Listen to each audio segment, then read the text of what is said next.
Hi, my name is Ava Thomas Wright, and I'm an assistant professor of philosophy at Cal Poly in San Luis Obispo. I have a JD in the law, a Master of Science in Artificial Intelligence, and a PhD in philosophy, primarily focused on Kant's juridical philosophy, the doctrine of right. And I'm excited to be here, or rather disappointed that I can't be there because I'm quarantining because I tested positive for COVID. So this is the best I can do, and I'm sorry for that. All right, my presentation is called Rightful Machines, and I'm very grateful to be here and to the conference organizers for inviting me. This is going to be a review of my chapter in the Kant Artificial Intelligence book with some additions and maybe changes of emphasis to help for this purposes of this conference here. Okay, so a central challenge in machine ethics is to build autonomous agents that act morally rightly. And this is the question that I'm going to try to answer in this presentation. So how can we do that given reasonable disagreements over what is right and wrong in particular cases, in certain kinds of controversial conflict cases between our rights? I think that this is really the most important question machine ethics faces. So my presentation has three main parts. I'm probably going to spend extra time on the trolley problem part, since that seems to be something that there's another speaker speaking to it, and so I'm going to spend some extra time on an objection there, and maybe a little less time on the last part, which is about a deontic logic of the law, although I do want to at least rapidly go through that. All right, so here's the first part of my presentation. I'm going to describe what I mean when I say that we should be designing rightful machines in machine ethics. So first I want to describe a kind of machine that I don't think is a rightful machine, that's actually an immoral machine. So in an experiment called the moral machine experiment, conducted by our friends at MIT in Boston, millions of people were asked what a self-driving car should do when its brakes have failed and its only choices are to maintain course or swerve into the next lane under various accident conditions, such as how many people get killed or the gender or the age and other factors, to try to figure out what people's preferences are for how autonomous vehicles should behave in these kinds of accident scenarios. So it's better to just sort of show you than describe it. So here's what the kinds of scenarios that subjects were required to evaluate. They have to choose either the one on the right or the one on the left, whether to maintain course or swerve. And as you can see, the little skulls indicate who dies. So in this example, if you take the choice on the left, then you'll have 3 people will die, 2 large men and 1 man, the descriptions there say. Whereas if you think the car should swerve, then also, again, 3 people die. In this case, it's 2 large women and 1 woman. Okay, so you're supposed to decide, just make a choice. And it poses about 13 of these choices for you to make, and millions of subjects did this. And here in this case, you can see this little light indicates that the ones on the left are jaywalking, violating the law by crossing. That's supposed to indicate that. And the ones on the right are not. So just a whole bunch of these scenarios, just like this, were posed to subjects, and they made the choices. And then they got these results. So here's how to understand this. You can interpret the bar there as sort of the strength of the preference, all of the things being equal, to spare the character on the right as compared with the character on the left. So there was the strongest preference was to spare more rather than fewer people in these accidents. And if you spared +4 more, +3 more, +2 more, +1 more, you can see that the strength of the preference decreases. So, and there was also a strong preference to spare humans over animals, pets. and spare the young over the elderly, and so on. So that's interesting, the way these preferences work. Okay. They also found some interesting results with the geographic distribution of the preferences. They found that Eastern cultures, for example, were more likely to spare elderly people than Western cultures comparatively. All other things being equal again. Okay, so we have that. And then we start running into problems. In the original paper, the moral machine authors did not argue that we should just program autonomous vehicles to act in accordance with the preferences that they collected. But in this subsequent follow-up paper, they pose the problem that they're trying to solve like this. How can we agree on ethical principles when even us ethicists can't get our act together and decide what the ethical thing to do is in these cases? In other words, there's reasonable disagreement between experts. And they propose this solution. We say that these cases can be resolved by aggregating people's opinions on ethical dilemmas. So they do propose programming autonomous vehicles by by deploying a very technically sophisticated aggregation of the results that they got from the moral machine experiment. But they just want to program cars to reflect those preferences. So that raises some significant issues now to me, because some of these preferences seem okay, maybe, like sparing more rather than fewer people, or sparing humans rather than animals. Those seem unproblematic, perhaps, to most people. But others of these preferences seem extremely morally problematic, such as the significant preferences that people had to spare higher status people over lower status people, like people walking with briefcases, or who were doctors or lawyers or something, compared to like homeless people crossing the street. And other things like sparing females over males, sparing fit people over large people. Those all seem problematic to varying degrees. So some of the preferences that they are aggregating there seem to me to fail to respect the moral equality of persons. There's a problem in these experiments with ignoring the demands of justice. That seems to me what's really missing, and what this intuition here that I'm pointing out is indicating. We have an intuition that there's something unfair or unjust about just simply sparing higher status people over lower status people, et cetera. And a lot of my presentation is just about cashing out this intuition in justified moral theory. So I'm going to argue that, this is my first conclusion for this section, that if we did program autonomous machine agents just to enact these aggregate preferences, then we would be creating immoral machines, not moral machines, and that they would pose a threat to civil society. Okay, so let's see if I can make that, if I can defend that contentions. All right, so I'm going to deploy sort of Kantian ideas to defend that position. So remember that the moral machine problem is this problem of reasonable disagreements in these particular cases. So it looks like we're going to have reasonable disagreements between ethicists about how to resolve these kinds of conflict cases. And the problem is, how do we respect everyone's equality given these reasonable disagreements we're going to have about our rights and our duties with respect to each other in these cases where some resolution has to be made? Okay. How can one person's rights be reconciled with everyone else's equal rights in society in these cases of conflict? And that really is the central problem that Kant's political theory, specifically his idea of public right, is trying to solve. Utilitarian political theory, by contrast, is just about how to bring about the greatest good.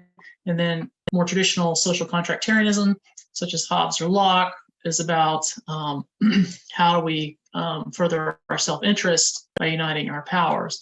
So for Kant, we enter a civil condition because that's the only way to enable morally rightful relations with other people. So we have a moral duty to enter civil condition for Kant, whereas for Hobbes and Locke and Rousseau, actually too, we enter civil condition in order to get what we want to some extent. We want peace and security of our rights, etc. So it's really quite, he has a contractualist social theory, social contract theory. Anyway, let's get ahead of myself a little bit. This is the problem that Kant's political theory attempts to solve. So how does he solve it? So here's how he describes the problem. It's this problem of conflict between equally free persons in the state of nature. Kant holds that appeals to reason cannot completely specify what our rights and duties are with respect to each other in these kinds of conflict cases. Now, this problem is really acute when we're talking about acquired rights to property, but I think the problem runs deeper than that, even just aspects of innate right. So given that reason can't specify what our rights and duties are, we're going to have reasonable disagreements. And this is just another way to put it. This is to me is a really interesting quotation that gets across something very special about Kant's view. He says that in a society where everyone's morally equal, each person has, quote, her own right to do what seems right and good to her and not to be dependent on another's opinion about this. So that's what it means for everyone to be equal. It means that no one has the superior natural moral authority to rule over others. There's no divine right of kings. Everyone has equal authority, okay? So even if everyone's striving to act perfectly ethically, given that reason, appeals to reason, cannot completely specify what our rights and duties are with respect to each other, and given that we're each morally equal and that no one has the authority individually to resolve those kinds of conflicts, what that means is that even if we're trying to act perfectly ethically with respect to each other, we're going to have injustice in our social interactions. Kant concludes that morally rightful relations with others are just impossible in a state of nature. Kant's solution is civil condition, lawful public authority.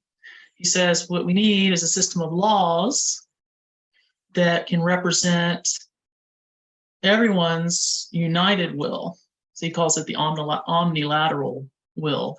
So when the united will resolves these conflicts, it does it in the name of everyone in the political community, including yourself. So, and when you make decisions with respect to yourself, then you suffer no harm when that's enforced. So volenti non fit injuria.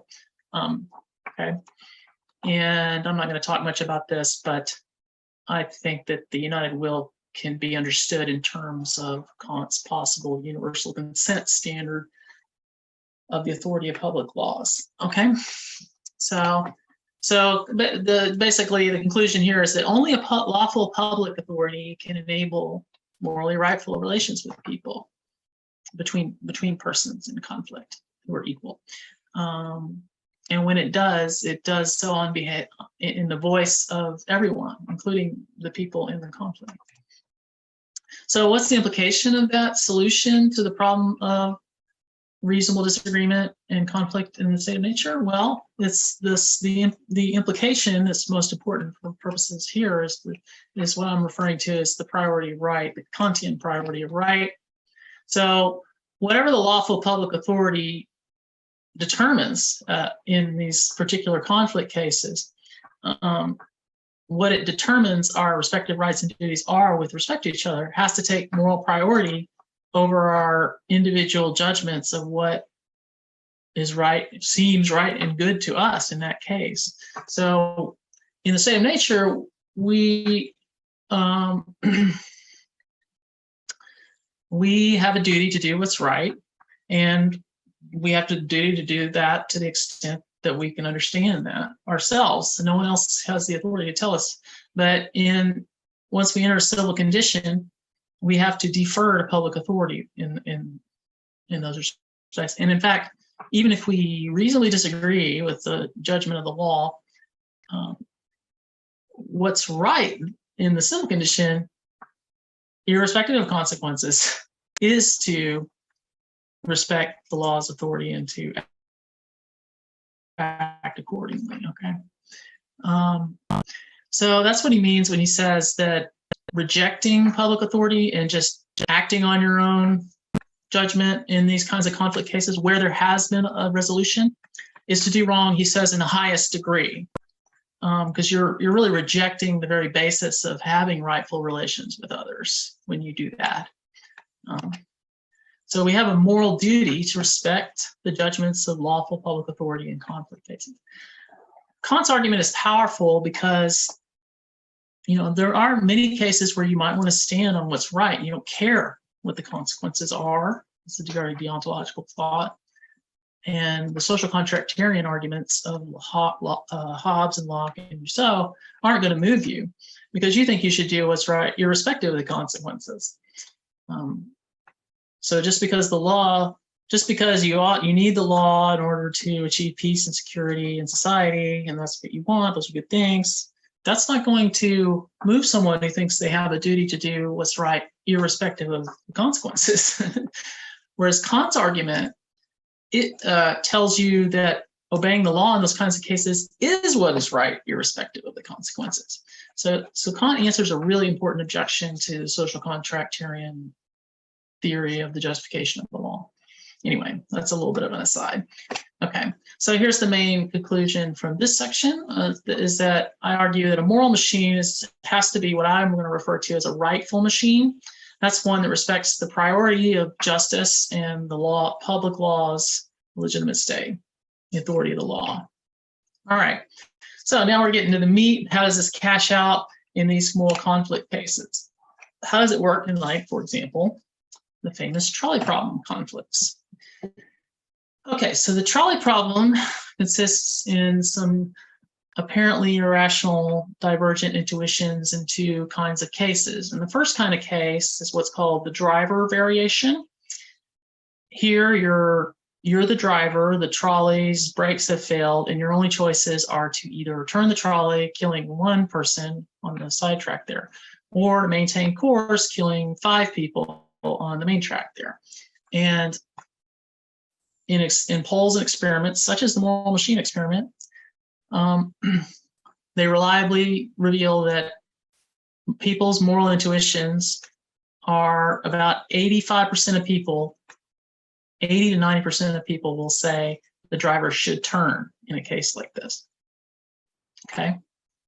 And then you compare that case with cases like this one, what's called the footbridge variation. Here it's the same runaway trolley. It's gonna run over 5 people if it's not stopped, and there is no sidetrack. You're the person who's on the footbridge, and you realize that you could push a large man off the bridge who would fall down and die, but block the forward momentum of the trolley so that the trolley would not run over the 5 people stranded below and kill them. So in this kind of case, subjects say that about 90% very reliably say that you should not push the large man. That's your duty in that case. Okay, so we have these two cases. Here, 89% people say you should turn. Here, 80 or 90% people say you should not push the large man. So it looks like there's an inconsistency in these intuitions. It looks like there's no general principle that can justify both simultaneously. So the trolley problem that Philippa Foot originally raises is, how can these moral intuitions in driver and cases like footbridge both be rational? Because after all, people are willing to kill 1 to spare 5 in driver, but not do that in footbridge. So people are willing to turn and kill 1 to spare 5 in driver. Everyone thinks that's the right thing to do, not everyone, 80%. But they're not willing to kill the large man to spare 5 in footbridge. And those seem to be exactly the opposite conclusions. So that looks like an inconsistency, and that's the original trolley problem. Okay, so here's Foote's proposed solution. She says that negative duties are just morally more important than positive duties. So negative duties not to do things are more important than positive duties to do things. So in driver, you have a conflict between negative duties, not to kill one and not to kill five. Not to kill one by turning, not to kill five by maintaining course. And we prefer to violate fewer negative duties when we have to choose between them, is what Foote says. Whereas in footbridge, you have a conflict between a negative duty not to kill, not to push the large man to kill him, and a positive duty to aid or help the five by pushing the large man. So it's negative duties more important than positive ones, which is why Foote says that therefore people favor the negative duty. Okay, here's a conflict between negative duties, and we just fall back to minimizing violations of negative duties. So that's Foote's solution. And I think her analysis is sort of roughly correct, but it's incomplete. And it's incomplete primarily because she doesn't explain why negative duties are morally more important than positive duties. And you can also think of some counterexamples where some positive duties seem to be more important than some negative duties. So she doesn't explain like how to handle any of that. She just doesn't have an account of it at all. And so I'm going to claim that the relevant distinction here is between legal and ethical duties, and that the priority right is the general principle that can make sense of the intuitions at issue in these cases. Okay, so let's think about footbridge. You have a legal duty not to kill the large man, not to murder him actually by pushing him. You have an ethical duty to aid the five by pushing the large man. So here the priority right controls. Public law has already authoritatively determined that the large man's right to his life in a case like this is to not be killed, just merely to aid others. So the priority right is going to control. You have to defer to the lawful determination of the case. It's morally impermissible for you to push him. So there's a conflict between legal and ethical, and the priority of right control, so the legal duty prevails. So contrast with driver, you have a legal duty not to kill the one on the sidetrack by turning. Battery, what that would be. But because you're the driver, you also have a legal duty to avoid killing the five by maintaining the trolley's course. Okay, that would be a negligence theory. And so some people object that you don't have a legal duty to maintain course. And I think it's clear that you do have some prior legal duty to, in the law you would. And I think just it's easy to see if you look at a case like this where there is no one. So in a case like this, if you're programming a car, if you program the car to just maintain course and kill five people rather than turning when it could easily, when it doesn't, then it looks like you would violate a duty of reasonable care when operating the car, not to run over people. That illustrates that there is a legal duty of some sort to drive the car safely here, and includes at least a duty to take reasonable care to avoid hitting and killing people, even if we don't know exact scope of that duty when turning may endanger other people. We don't know the scope of the duty, but it's clear that there is some sort of legal duty here. Okay, so there's an unresolved conflict between legal duties in driver, and the moral priority of right does not control, because it's a conflict between legal duties. It's not a conflict between the legal and ethical duties, it's a conflict between legal duties, so it doesn't control. And it seems only rational to minimize wrongs of the same type. Here are killings. You're going to kill one versus killing five, so it seems only rational to kill fewer people, right? And therefore, it's rational to conclude that the driver should turn.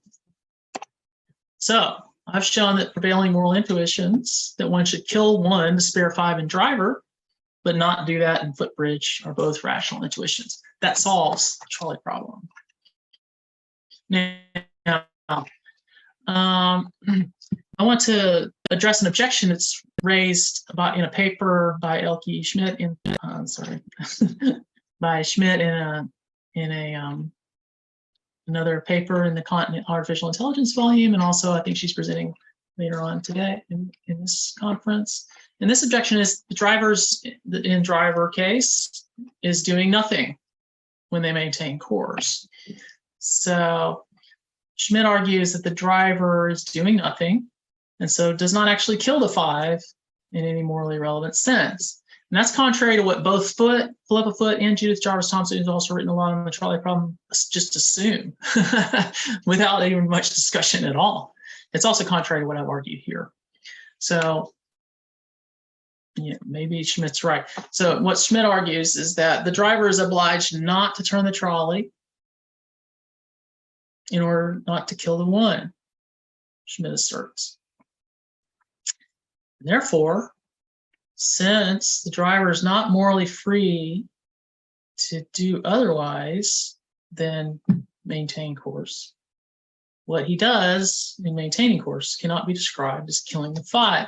So you can't have a duty. A duty can only be neglected when the person who acts has a permissible alternative to choose. Okay. Now, I think this argument's circular. It begs the question as to whether the driver has a duty to turn them on. So here's just the way I set this up, because it's really the way that Schmidt puts it is, I think, kind of vague and confusing. So I think the argument's circular. So here's the question at issue: what's the driver's duty in driver? Schmidt argues the driver's doing nothing, and so is not the proximate cause of the deaths of the 5. So I've argued that the driver has a prior duty of care. It's a legal duty of care as the driver to avoid killing people in the operation of the vehicle. And neglecting that duty would constitute, therefore, what's called an action by omission.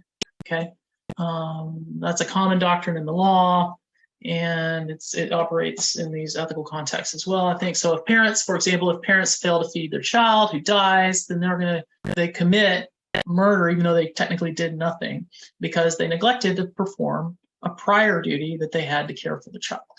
So when you neglect to do something that you have a duty to do, then that in itself is an action, or should be thought of as an action that makes you morally responsible for the results. Okay. All right, so that's my argument. Here, the driver has a reasonable duty of care with respect to people who might get killed by the trolley or by a car. So if the driver neglects that duty, then they will be responsible for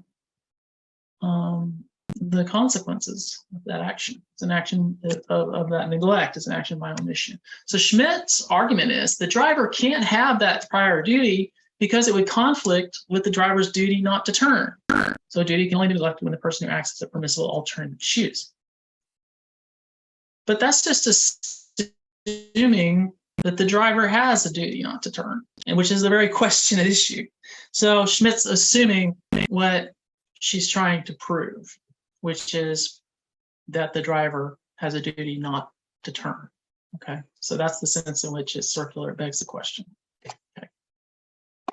So Schmidt's arguing, in effect, that since the driver's narrow duty not to turn is clear to her, there can't be any conflicting duty to do otherwise. But someone else, such as Foot or Thompson or me, well, not me, but Foot or Thompson, might just as well argue the driver's duty not to maintain course in the case is clear to them, and that therefore there could be no conflicting duty to do otherwise.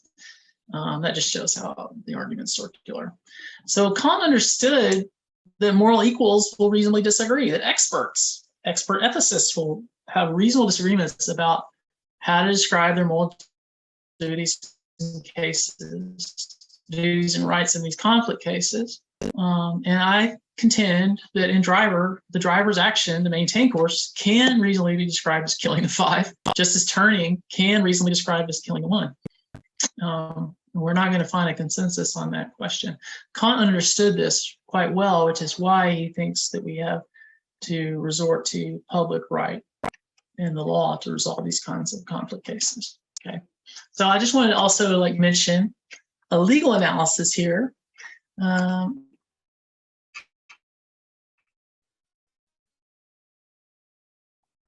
running out of time. So really quickly, the legal analysis bears under U.S. law. I've done a little research, and there's a paper that's good by Stephen Wu. It's really good. It does research on this question as well. No matter what the manufacturer programs an autonomous trolley to do and driver, they're going to be liable legally.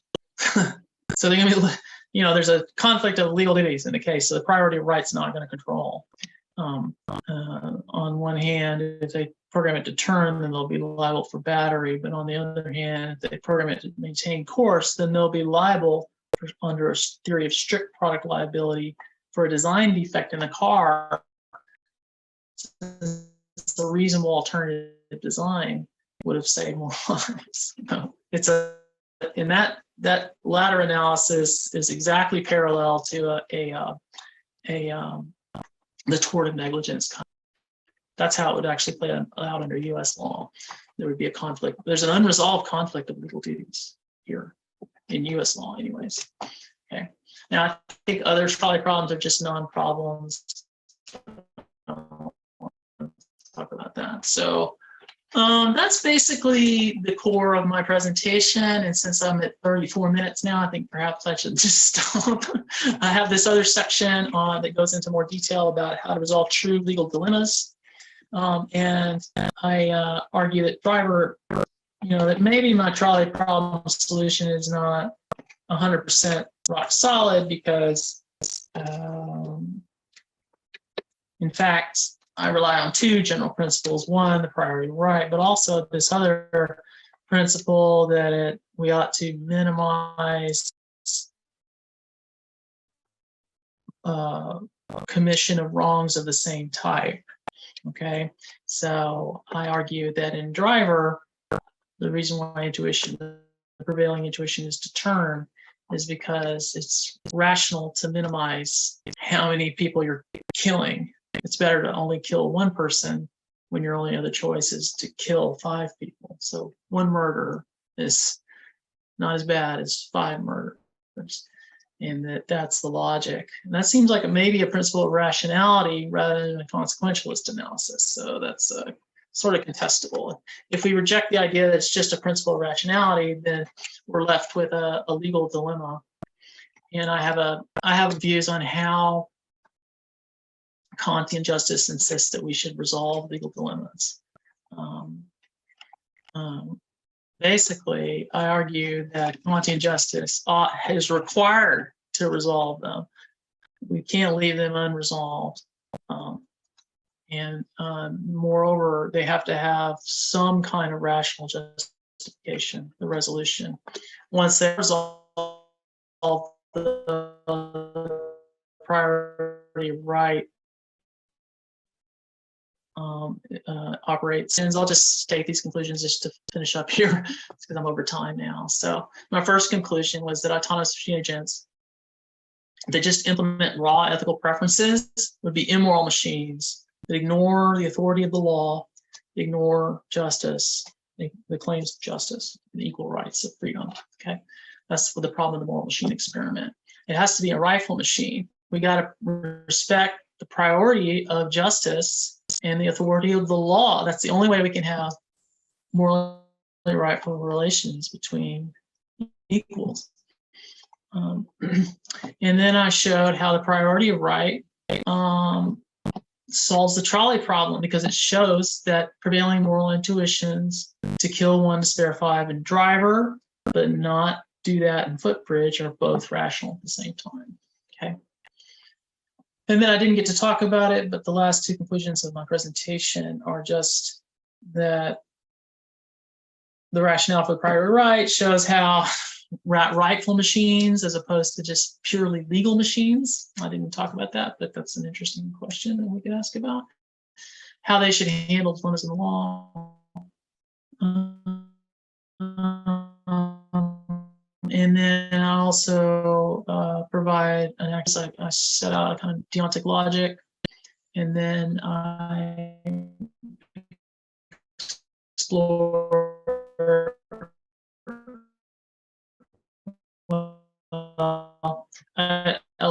less in the paper, but possibly random machines. Okay. All right. Thank you so much. And I'm so sorry I couldn't be there in person, but I will be there for discussion now. Thank you.